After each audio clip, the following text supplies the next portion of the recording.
ಮತ್ತೊಂದು ಕಡೆ ಎಲ್ಲೋ ಒಂದು ಕಡೆ ಜೈದ್ ಖಾನ್ ಅವರು ಭವಿಷ್ಯ ಹೇಳೋದು ಕಲ್ತಿದ್ದಾರಾ ಅಂತ ಒಂದಷ್ಟು ಪ್ರಶ್ನೆಗಳು ಮೂಡ್ತಾ ಇದೆ. ಏನಕ್ಕೆ ಅಂತಂದರೆ ನೀವು ಸಿನಿಮಾದ ಪ್ರಮೋಷನ್ಸ್ಗೆ ಡಿಸ್ಟ್ರಿಕ್ಟ್ ಸೆಂಟ್ರಿಗೆ ಹೋದಾಗ ಮಾಧ್ಯಮಗಳು ಕೇಳಿರ್ತಕ್ಕಂಥ ಪ್ರಶ್ನೆಗೆ ಜನವರಿಯಲ್ಲಿ ದರ್ಶನ್ ಅವರು ರಿಲೀಸ್ ಆಗ್ತಾರೆ ಅಂತಕ್ಕಂಥ ಒಂದು ಸ್ಟೇಟ್ಮೆಂಟು ಸಿಕ್ಕಾಪಟ್ಟೆ ವೈರಲ್ ಆಗ್ತಾ ಇರ್ತಕ್ಕಂಥದ್ದು. ಅದು ಏನು ಹೇಳಬೇಕು ಸರ್ ನಾನು ಇವಾಗ ಅಂದರೆ ನನಗೆ ಬಂದಿದ್ದ ಮಾಹಿತಿ ನಾನು ಒಂದಷ್ಟು ಲಾಯರ್ಸ್ಗಳ ಹತ್ರ ಡಿಸ್ಕಸ್ ಮಾಡಿದೆ. ಐ ಥಿಂಕ್ ಈಗೇನೋ 2-3 ಡೇಸಲ್ಲಿ ಏನೋ ಅವ್ರದ್ದು ಡೇಟ್ ಇದೆ ಕೋರ್ಟದು. ಸೊ ಆವಾಗ ಟ್ರಯಲ್ಸ್ ನಡೀತಾ ಇದೆ. ಎಕ್ಸಾಕ್ಟ್ಲಿ. ಸೊ ಈ ತಿಂಗಳಲ್ಲಿ ಅವ್ರಿಗೆ ಬೇಲ್ ಸಿಗುತ್ತೆ ಅಂತ ನನಗೆ ಮಾಹಿತಿ ಬಂತು. ವಿತ್ ಪ್ರಾಪರ್ ನಾರ್ಮಲ್ ಬೇಲ್, ಬೇರೆ ಥರ ಹೆಲ್ತ್ ಇಶ್ಯೂಸು ಆ ಇಶ್ಯೂಸ್ ಅಂತ ಇಟ್ಕೊಂಡು ನಾವು ಅವ್ರಿಗೆ ಬೇಲ್ ಕೊಡಿಸ್ತಾ ಇಲ್ಲ. ಸೊ ಅದು ಬರುತ್ತೆ ಅಂತ ನನಗೆ ಮಾಹಿತಿ ಗೊತ್ತಿತ್ತು. ಸೊ ಅಲ್ಲಿ ಮಾಧ್ಯಮ ಅವ್ರು ಕೇಳುವಾಗ ನನಗೂ ಒಂದು ಖುಷಿ ಅಲ್ಲ ಸರ್, ಏನಕ್ಕಂದ್ರೆ ನಾನು ಕಾಯ್ತಾ ಇದ್ದೀನಿ ಆದಷ್ಟು ಬೇಗ ಹೊರಗಡೆ ಬರಬೇಕು ಅಂತೇಳಿ. ಯಾಕಂದರೆ ಓದ್ ಸಿನಿಮಾಗೂ ಅವ್ರು ಇದ್ದರು, ಈ ಸಿನಿಮಾಗೂ ಅವ್ರು ಇಲ್ಲ ಅಂತೇಳಿ ನಾನು ಅವ್ರನ್ನ ತುಂಬ ಮಿಸ್ ಮಾಡ್ಕೊತೀನಿ. ಅವ್ರು ನನಗೆ ಈ ಸಿನಿಮಾಗೆ ಬಂದು ಸಪೋರ್ಟ್ ಮಾಡಬೇಕು ಆ ಸ್ವಾರ್ಥನ ಇಟ್ಕೊಂಡಿಲ್ಲ. ಅವ್ರು ಹೊರಗಡೆ ಬಂದರೂ ಕೂಡ ನಾನು ಎಲ್ಲೂ ಕರೆಯಲ್ಲ ಅವ್ರಿಗೆ. ವೆರಿ ಕ್ಲಿಯರ್ ಕಟಾಗಿ ಹೇಳ್ತೀನಿ ನಾನು ಅವ್ರ ಎಲ್ಲೂ ಕರೆಯಲ್ಲ. ಏನಕ್ಕೆ ಹೊರಗಡೆ ಬರೋದೇ ನಿಮಗೆ ಒಂದು ದೊಡ್ಡ ಖುಷಿ. ಅವ್ರು ಆರಾಮಾಗಿ ಅವ್ರ ಫ್ಯಾಮಿಲಿ ಜೊತೆ ಇದ್ದು ಅವ್ರ ಮೆಂಟಲಿ ಪೀಸ್ನ ಅವ್ರ ಹೆಲ್ತ್ನ ಚೆನ್ನಾಗಿ ಮಾಡಿಕೊಂಡ್ರೆ ಸಾಕು. ನಾನು ಅಷ್ಟು ಸ್ವಾರ್ಥ ಅಲ್ಲ, ನನ್ನ ಸ್ವಾರ್ಥಗೋಸ್ಕರ ಅವ್ರನ್ನ ಮತ್ತೆ ಅವ್ರಿಗೆ ಹೇಳ್ಕೊಂಡು ನಾನು ಹೇಳಿದ್ರೆ ಖಂಡಿತ ಬರ್ತಾರೆ ಅವರು. ಅವ್ರಿಗೆ ಎಷ್ಟೇ ಬೆನ್ನು ಇಲ್ಲಿ ಏನೇನು ಇರಲಿ ನಾವುಗಳು ಪ್ರೀತಿಯಿಂದ ಕರೆದು ಅವ್ರು ಬರ್ತಾರೆ. ಅದನ್ನು ನಾವು ಅಡ್ವಾಂಟೇಜ್ ಆಗ್ತಾರೆ. ಅದಕ್ಕೆ ಅವ್ರು ಹೊರಗಡೆ ಬಂದು ಆರಾಮಾಗಿ ಇದ್ಬಿಟ್ರೆ ಸಾಕು. ಏನಕ್ಕೆ ಅವರು ಆರಾಮಾಗ್ತಾರೆ, ಅವ್ರ ಅಭಿಮಾನಿಗಳು ಸ್ವಲ್ಪ ಕೂಲ್ ಡೌನ್ ಆಗ್ತಾರೆ. ಏನಕ್ಕೆ ಅವ್ರು ಎಲ್ಲರೂ ಪಾಪ ತುಂಬ ತಿಂಗಳಿಂದ ಅವರು ಹೊರಗಡೆ ಇರೋದ್ರಿಂದ ಅವ್ರು ಹಸಿಗೆ ಎದ್ಬಿಟ್ಟಿದ್ದಾರೆ. So I think it's high time for him to come out ಅಂತ. ಡೆವಿಲ್ ಸಿನಿಮಾ ನೋಡಿದ್ರೆ ಖಂಡಿತ ನೋಡಿದೆ ಸರ್. ದರ್ಶನ್ ಅವರ 2 ಶೇಡಲ್ಲಿ ಯಾವ ಶೇಡ್ ನಿಮಗೆ ಜಾಸ್ತಿ ಇಷ್ಟ ಆಯಿತು? ನೆಗೆಟಿವ್ ನನಗೆ ಸ್ವಲ್ಪ ಅದೊಂಥರ ಕಿಕ್ ಕೊಡುತ್ತೆ.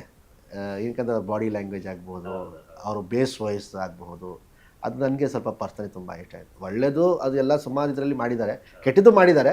ಇದೊಂದು ಸ್ವಲ್ಪ ಬೇರೆ ಥರ ಇತ್ತಲ್ಲ, ಅದಕ್ಕೆ ನನಗೆ ಅದು ಜಾಸ್ತಿ ಇಷ್ಟ ಆಯಿತು. Super super. ಜೈದ್ ಖಾನ್ ಅವರು ಇಂಡಸ್ಟ್ರಿಗೆ ಬಂದಾಗ ತುಂಬ ಜನ ಸಪೋರ್ಟ್ ಮಾಡಿದ್ದಾರೆ, ತುಂಬ ಜನ ತುಳಿಯಕ್ಕೆ ನೋಡಿದ್ದಾರೆ ಅಂತಕ್ಕಂಥ ಮಾತನ್ನು ಕೂಡ ಹೇಳಿದ್ರಿ. ಬಿಕಾಸ್ ಆಫ್ ಕ್ಯಾಸ್ಟ್ ಅಂತಕ್ಕಂಥ ಒಂದು ಮಾತನ್ನು ದೊಡ್ಡ ವೇದಿಕೆಯಲ್ಲೇ ಹೇಳಿದ್ರಿ. ಯಾಕೆ ಆ ಥರ ಅನ್ನಿಸ್ತು ಜೈದ್ ಅವ್ರಿಗೆ ಅಂತ? ತುಂಬ ಜನ ತುಳಿಯಕ್ಕೆ ನೋಡಿದ್ರು ಸರ್ ನನಗೆ. ಓಕೆ. ಈ ಡಿಸ್ಟ್ರಿಬ್ಯೂಟರ್ ಅಂತ ನೋಡ್ಕೊಳ್ಳಿ. ಈಗ ಡಿಸ್ಟ್ರಿಬ್ಯೂಟರ್ ಏನು ಹೇಳ್ದಲ್ಲ, ಅವ್ರು ಆಮೇಲೆ ಗೊತ್ತಾಯ್ತು ನನಗೆ ಜಾತಿಯನ್ನು ಒಂದೇ ಒಂದು ಕಾರಣಕ್ಕೆ ಅವ್ರು ಡಿಸ್ಟ್ರಿಬ್ಯೂಷನ್ ಮಾಡಿಲ್ಲ ಅಂತೇಳಿ. ನಾನು ಅದಕ್ಕೆ ಎಲ್ಲರೂ ಕೇಳೋದು ಗೊತ್ತಾ ಸರ್, ಇಂಡಸ್ಟ್ರಿಯಲ್ಲಿ ಕಲಾವಿದರು ಜಾತಿ ಇಲ್ಲ ಏನಕ್ಕೆ ಅಂದರೆ ಅಷ್ಟೊಂದು ಇದೆಯಾ?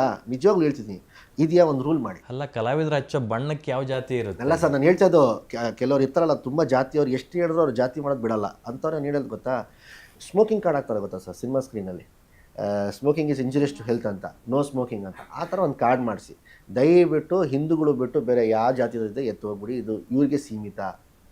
ಹಾಕೋಕ್ಕಾಗತ್ತಾ ಸರ್? ಬದುಕೋಕ್ಕಾಗತ್ತಾ ಸರ್? ಮತ್ತು ಈಗ ಪ್ರಚಾರ ಮಾಡ್ತಿರೋದ್ರಿಂದ, ಎಲ್ಲ ಕಡೆ ಪ್ರವಾಸ ಮಾಡ್ತಿರೋದ್ರಿಂದ ನಮ್ಮ ಜಾತಿಯವ್ರದ್ದು 22 ಥಿಯೇಟ್ರ್ ಇದೆ. ಹಾಕ್ಬಿಡಿ ಸಿನಿಮಾ ಅಲ್ಲಿ. ಏನಕ್ಕೆ ಹಾಕ್ತೀರಾ? ಮುಸ್ಲಿಮ್ ಅವ್ರದ್ದು ಎಷ್ಟೋ ಜನ ರೈತರಿಗೆ ಇದ್ದಾರೆ, ಅವ್ರು ಅರ್ಧರಾತ್ರಿ ಕಷ್ಟಪಡ್ಬಿಟ್ಟು ಅನ್ನನ ಇದು ಮಾಡ್ತಿದ್ದಾರೆ. ತಿನ್ನಬೇಡಿ, ನಮ್ಮ ಜೊತೆ ಫ್ರೆಂಡ್ಶಿಪ್ ಇಟ್ಕೊಂಡ್ಬೇಡಿ, ಲಾಭ ಅಷ್ಟೇನಾ ನಮ್ಮ ಜೊತೆ? ಏನಕ್ಕೆ ಹಂಗೆ ಭೇದ ಭಾವ ಮಾಡ್ತೀರಾ?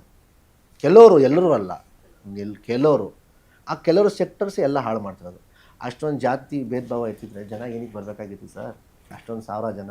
ನಾನು ಯಾವೊಂದು ದೊಡ್ಡ ಪುಡಂಗ, ನಾನು ಯಾವ ದೊಡ್ಡ ಸೂಪರ್ ಸ್ಟಾರ್, ನಾನು ಇನ್ನೂವರೆಗೂ ಎಲ್ಲಿ ಪ್ರೂವ್ ಮಾಡ್ಕೊಂಡಿದ್ದೀನಿ ನಾನು ದೊಡ್ಡ I am a star, I am a hero, ನನಗೆ ಇಷ್ಟು ಮಾರ್ಕೆಟ್ ಇದೆ ಅಂತೇಳಿ. ನನಗೆ 2ನೇ ಸಿನಿಮಾ ಇದು. ಫಸ್ಟ್ ಸಿನಿಮಾ ನಾನು ಏನು ಬ್ಲಾಕ್ ಬಸ್ಟರ್ ಹಿಟ್ ಆಗಿಲ್ಲ, ಹಂಗೆ ಹೇಳ್ಕೊಳಕ್ಕೆ ಹೋದೆ. ಆ ನಂಬಿಕೆ ಜನ ಫಾಲೋ ಮಾಡ್ತಾ ಇರ್ತಾರೆ. ನನ್ನ ವ್ಯಕ್ತಿತ್ವ ಏನು, ನಾನು ಎಲ್ಲಿ ಹೋಗ್ತಾಯಿದ್ದೀನಿ, ಎಲ್ಲಿ ಬರ್ತಾಯಿದ್ದೀನಿ, ಇವ್ನು ಹೆಂಗೆ ನಡ್ಕೊಳ್ತಿದ್ದಾನೆ ಅಂತ, ಅದೆಲ್ಲ ಮ್ಯಾಟ್ರ್ ಆಗುತ್ತೆ.